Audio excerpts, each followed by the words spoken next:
so scared of for so long. So I'm very proud of myself.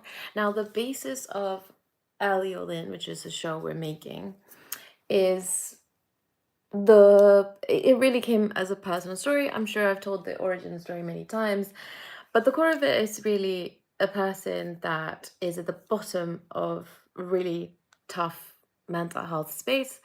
And without thinking that there really is an answer or a way out, it's like you're holding on to hope. It's like you don't really think it's possible, but you're like, this is like my only shot. Like you barely holding on in a way, and you're thinking like there has to be, because it can't be like you feel like that's your whole reality. Like you feel like there's no way out, but at the same time, you're able to see that other people are fine or like look fine or have moments where they are fine. Like, and obviously, in truth, like you never, it's some people are really good at hiding what's going on inside of them. So that can further generate this sort of alienation that you're thinking. Like I remember like being in my room, and I was overlooking the sidewalk, and there was like a little plaza thing in front, and I would see, young families and young kids and and couples in love, and I was like, how are we living in the same planet? Like, how is it embarrassingly difficult for me to like do the basic things in the day to day? And yet there are people out there enjoying, laughing, having a good time. Right. That was like when again, like when you're in really bad mental space, sorry, I am wearing trousers, I'm just these are my knees, by the way. Anyway, um yeah, like you could, I guess you could miss signs that other people are not having such a great time because you're just really going through things a bit. You just like we think we experience reality, but really we have like beliefs that sort of shape how we see the world.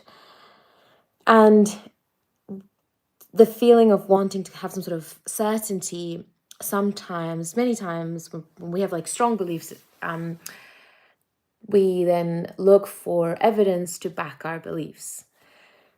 So, in essence, it is really like where it's kind of the game where it's like, okay, they say, okay, like, okay, look around the room and try to remember everything that is red. And so, for a few seconds, you look around the room, you focus only on the red, only on the red, only on the red. Cool, then close your eyes. Now tell me about things that are black, or any other color, whatever that isn't red, like, yeah. And it's like you suddenly can't think of that, and that's the same thing with reality. It's like, if like my personal really, I find it okay. Say like your really bad mental health was saying like I am unlovable. So then, whether someone told you that you weren't fit to be loved, or you just made that conjecture, like you kind of like made that like kind of realization on your own. um Truly, throughout life you can go and say like, oh yeah, like I didn't brush my teeth this morning, so that's yet another reason why I'm unlovable. Or like, I find it annoying with my hair because like I personally got like the shampoo for the greasiest hair, and like I showered and I washed my hair this morning, and it is 11 p.m. Oh shoot, my laptop's about to die. um and then this is the situation we're dealing with. This is fine. And we're doing the 5 minutes. Are we doing the 5 minutes? Yay, we're almost there. And yeah, and so we think we see the world, but actually, we have all these belief systems that inform what we focus on. And then we think that that's reality. We think we are unlovable. Like there's just facts, and like whatever someone else can say to me, like, no, I love you, whatever, you then think, oh, that person's like, there to like make fun of me. They don't really mean that. Or that person surely has some issues to stoop so low to want to love me.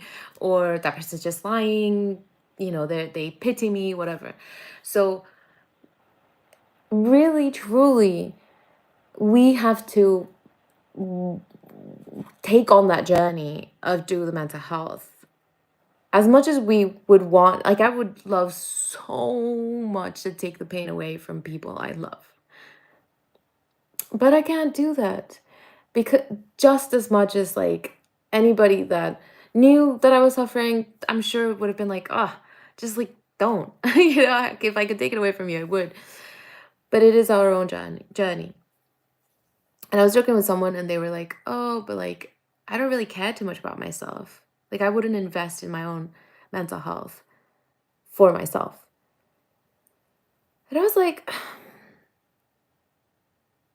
that, like, I invested on my mental health for myself to save myself because things were pretty bad.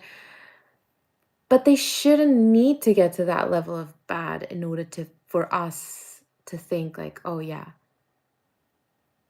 I should do something about it.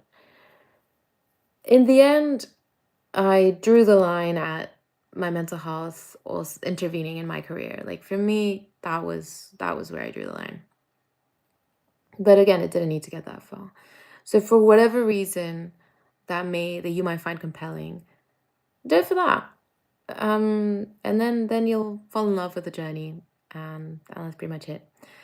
So the whole point of Aliolin is to show a character that's at the depths of it, and then they arose through the journey. Like the journey is understanding about our mental health and applying the exercises.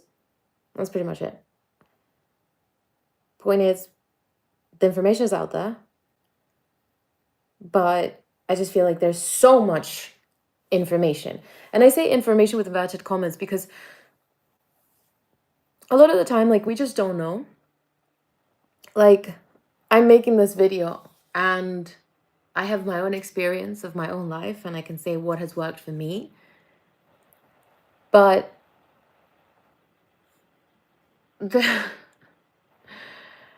humans come as varied as yeah, just incredibly varied. So what works for me doesn't mean it's going to work for you. And at the same time, I tried for over 10 years to find a solution, and I tried so many different types of therapy. And there were a couple things that, EMDR and I think it was like antidepressants. Those two things helped me for about like 6 months. EMDR was pretty cool. Yeah, I thought it was pretty cool.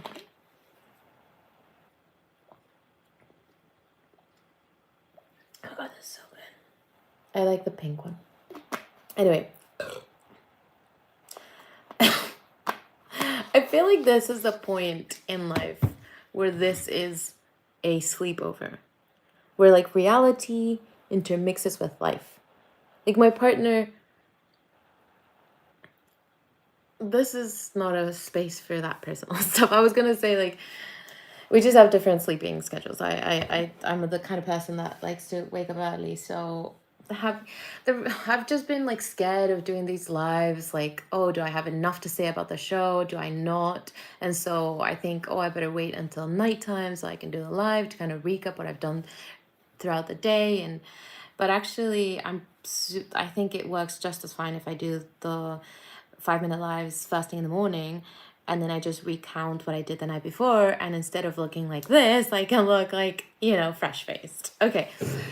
So, what I've done so far with the Aliol Inn. So today we had a meeting with Mauer, which was really, really cool. And because we're at the point where we're really looking at every one of the characters and understanding what are the needs and motivations and wants, and it's just so gorgeous to be able to work with her. I'm so pleased, I'm so proud, because we took a character that in essence was being inspired. It just kind of like, oh yeah, she's Yeah, we took a character that it was kind of just like kind of face level. And honestly, I was feeling really bad. Like I was feeling like really nauseous because I was taking this new medication and like I didn't eat anything beforehand and it was already pretty late at night. You know, she's based in LA, so time difference just isn't the nicest thing right now.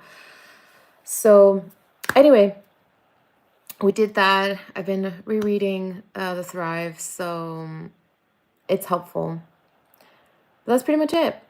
So I'll see you guys tomorrow. I need to go to bed. I need to be ready for tomorrow. It'll be a good day. Bye.